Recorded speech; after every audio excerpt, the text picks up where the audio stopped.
guys, thanks once again for joining me this morning. Guys, I'd like to share with you my Dendrobium amethystoglossum. It's a beautiful plant, guys. It's a species from the Philippines, and it blooms once a year, this time of the year. One of the rare dendrobiums, and it's here, guys.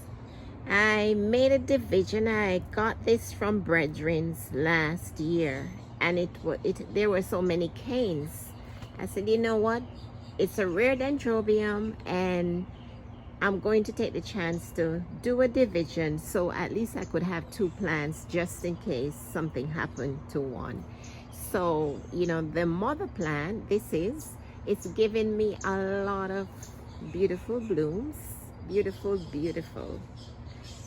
blooms, guys. It has a mild fragrance. It's early in the morning, so I'm not really, it's not as strong as it ought to be. Beautiful, guys. And as you know, the canes are like long, and they open all over. The canes they go in different directions, so it's kind of difficult to get a perfect image of all the blooms, but I think you could get the gist, you could get the idea from what I'm showing. So guys, what happened, the idea is that the canes, once they get leafless, that's where the fluorescence, that's where the spikes comes from. So, but in this case, not always. In this case, this is this is a young spike, young cane. And I just realized this morning that I'm having spikes from it. I was so concentrating on the other spikes that were opening. I didn't realize that there were, there's a spike down here on this young cane. It's a baby cane. And also this one also, the cane has leaf on it, but it gave me a bunch of spikes. So, not in all cases they will spike on the dried canes. There are some exceptions to everything. And how I care for this, guys, I water every day with my Vandas. I keep it in low light. It gets about 2 to 3 hours of sunlight per day. So I water every day. In the winter, I hold back. I'll do twice a week when it's cold. And it takes, light, minimal light. It's like the phalaenopsis. It doesn't like a lot of light. Yeah. And of course, it's a species, guys. It's so beautiful.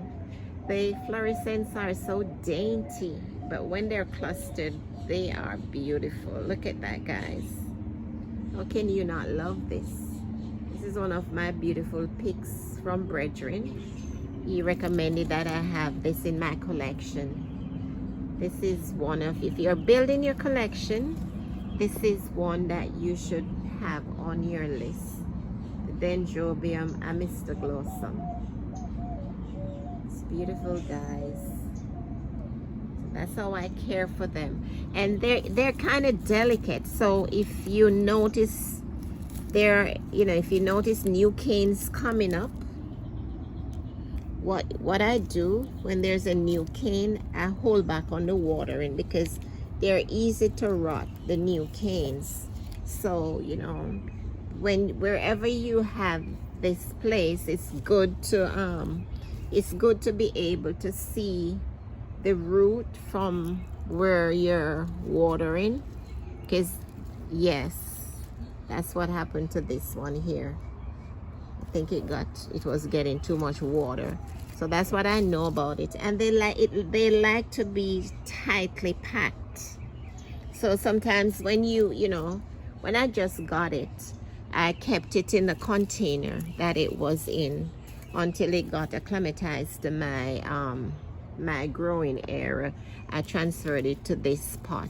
So, you know, no matter how you see, a lot of canes, don't rush too quickly to transfer it to bigger pots. It like to be tightly packed.